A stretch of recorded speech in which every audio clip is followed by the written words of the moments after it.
All right, so I want to start with a pretty provocative statement from our source material today. Okay, let's have it. Business is done by stupid people. Wow. Yeah. Yeah.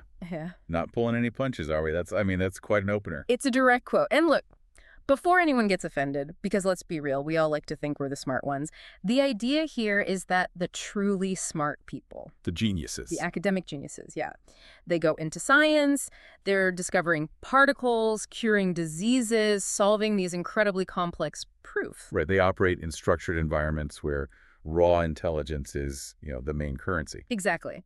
But business, he argues, is driven by something else entirely. It's driven by vanity, by ambition, And by a kind of rebellious streak, the kind of thing that probably makes you a terrible student. which is exactly the philosophy we are going to unpack. Welcome to the deep dive. Today, we're getting into the mind of Mikhail Tokovinin.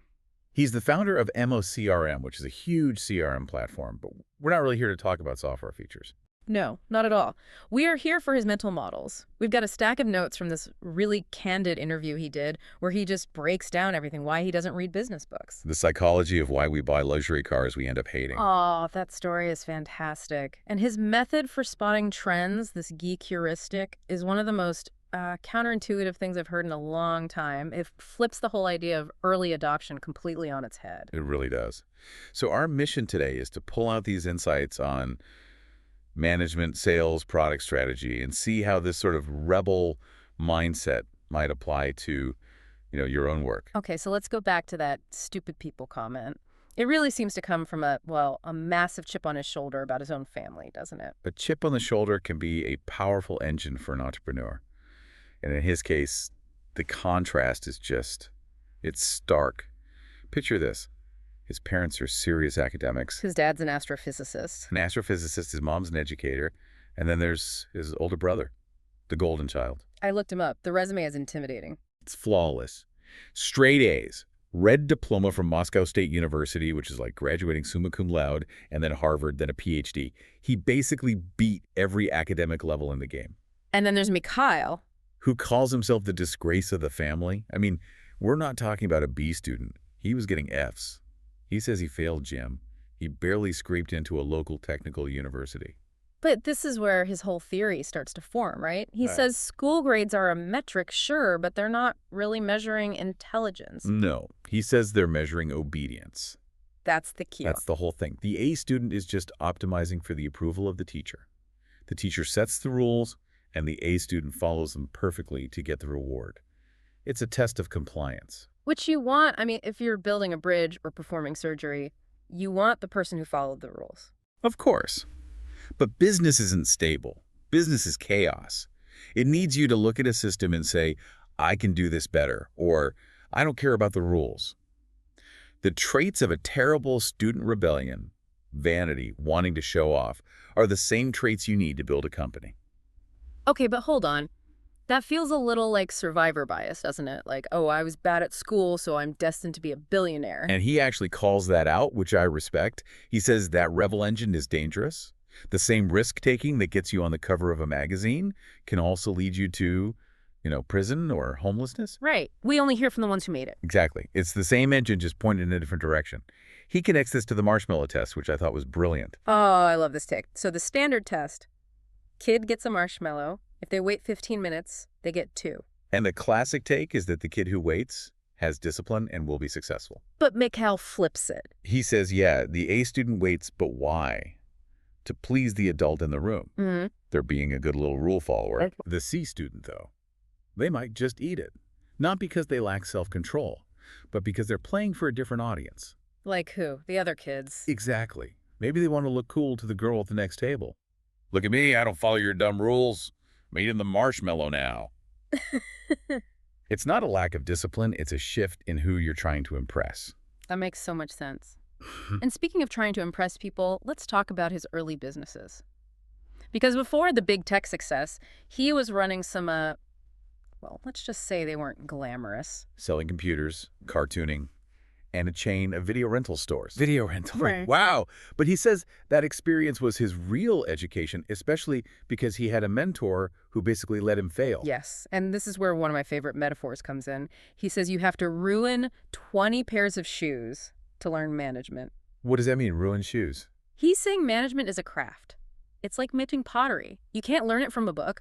You can read all the leadership theory you want, but until you've hired the wrong person or fired someone badly or lost a ton of money, until you felt that pain. Exactly. Until you felt that visceral pain, you don't know anything. The ruined shoes are your mistakes. He says management is the highest paid skill because you can't just learn it in a classroom. You have to pay the tuition of failure. And there was another skill he was missing back then, one he actually looked down on. Yeah. He was embarrassed by it. Which is so common, right? Yeah. Especially in engineering cultures. This idea that if the product is good, it will sell itself. Sales is seen as this, like, dirty thing for people who can't build stuff. But then reality hit. The epiphany was simple. Mm-hmm. A great product that no one buys is just a hobby. So he had to swallow his pride, open the Yellow Pages, which is a giant book of phone numbers for our younger listeners, and just start cold calling.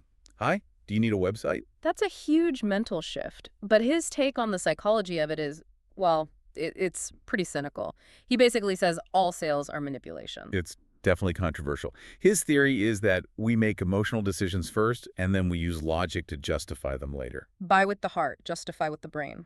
Exactly. Yeah. Once you've paid the money, you fall into this trap where you have to defend your decision just to avoid feeling like an idiot. You convince yourself you're happy. He used the Louis Vuitton bag example. Right.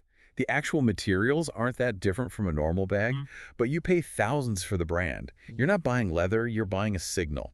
You're buying the fact that other people know it cost a fortune. Which brings us perfectly to the Lamborghini story. This is where I just started laughing out loud. It's such a perfect tragicomedy. So Mikhail, driven by that same vanity, that chip on his shoulder, finally makes it. He buys his dream car, a Lamborghini. And he hated it.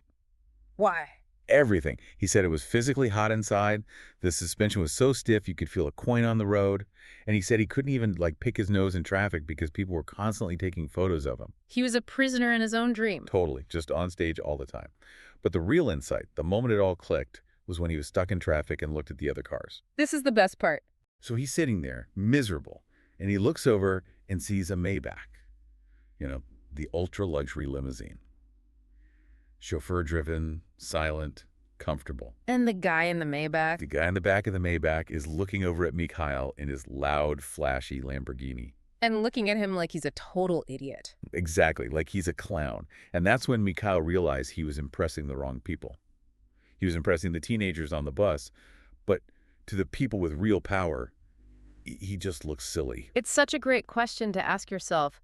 Who are you actually trying to impress? And does impressing them make your life any better? And it connects right back to his theory on products.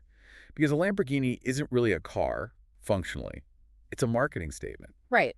Tokovinen has this two-phase model for a product's life cycle, which I found super useful. Phase one is innovation. Think of like a laser that cures cancer. The perfect example. If you have that, the product is everything. Doesn't matter if your logo is bad or the device is ugly, people will crawl over broken glass to buy it. You don't need marketing when you have a miracle. But then comes phase two, commoditization, or as he calls it, the shampoo phase.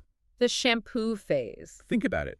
The actual liquid in a bottle of shampoo is basically the same everywhere. It's some detergent and a fragrance. The differences are tiny. So you're not buying the liquid. You're buying the bottle, the label, the ad with the celebrity. You're buying the vibe. And his point is that most tech companies today think they're still selling lasers, but they're actually selling shampoos. Look at smartphones. Is the iPhone 15 really a life-changing leap from the 14? Not really. The technology has kind of peaked. So now Apple is selling the brand, the status, the bottle.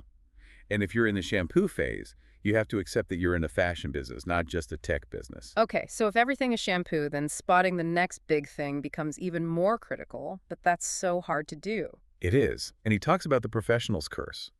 The idea that if you're an expert in an industry, you're actually the last person to see a major shift coming. Because you're too invested in the old way. Exactly. Think of a video store owner in 2002. They see the data.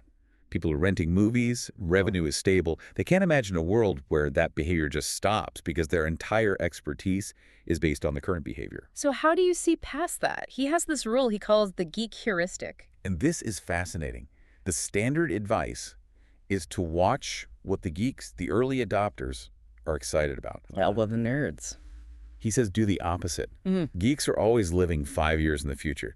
They play with stuff that's way too early. By the time a technology is actually ready for the mass market, the geeks are already completely bored with it. So if the geeks are excited, you're too early. If they're bored, it's the perfect time. That's the signal. He uses his own company, MOCRM. It's cloud-based software. When they were launching, the hardcore tech crowd was like, cloud, sauce, that's so 2005, that's old news. To them, the technology was, quote, rotten. But for the average business manager out there, It was a total game changer. They were just realizing, wait, I can buy software with a credit card through my browser without asking the IT guy. That gap where the geeks are bored but the masses are just catching on, that's the sweet spot. that is brilliant. You want the tech to be mature enough to be boring to experts because that means it actually works for normal people. And he adds another layer. You can't really change how people consume things. You have to find a new consumer with a new pattern. Like the water jug example. Yeah, for all our delivery apps, people still lug those giant, heavy water jugs home from the store. Yeah. It makes no sense, but the habit is baked in. You can't teach an old consumer a new trick. So you find a new demographic instead. Like Snapchat. Older people use photos as an archive to preserve memories. Snapchat didn't try to change them. They found a new generation that uses photos to communicate in the moment. The photo is like a sentence, and then it's gone. Find the new behavior instead of trying to change the old one. Okay, let's zoom out to strategy. Global ambition. This is a huge deal for anyone building a company outside the U.S. That constant pressure to go global. Mikhail tried it. Yeah. He went straight to San Francisco to launch and just hit a wall. And he realized the markets are just fundamentally different. He says it's easier to make your first $10 million in a market like Russia. There's less competition, it's cheaper to start, but it's way easier to make $1 billion in the U.S. just because the market is so much deeper. There's just more money flowing. Which leads to the Lake Baikal analogy. This one really stuck with me. It's such a great metaphor. Lake Baikal is this massive, unique lake.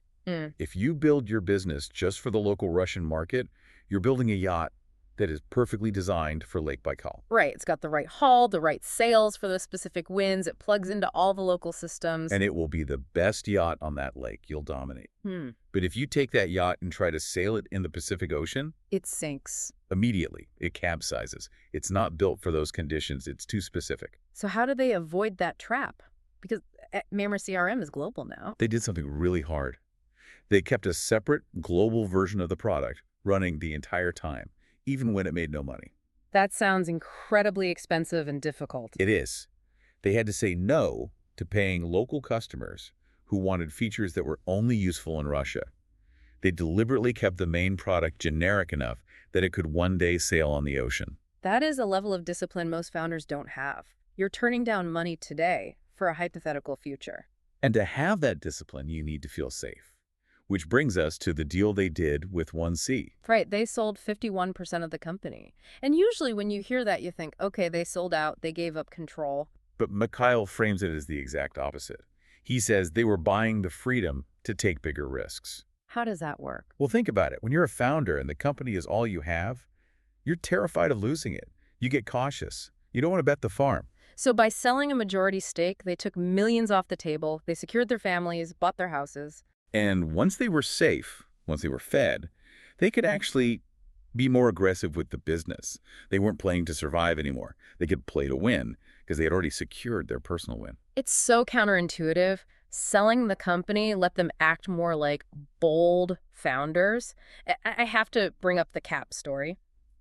He's famous for always wearing this black baseball cap. It's his signature look, yeah.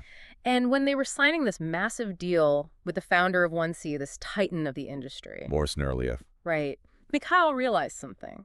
Nerliev never once asked him to take off the cap. It sounds like a tiny thing. But for him, it was a symbol. It meant the buyer respected his identity as a founder.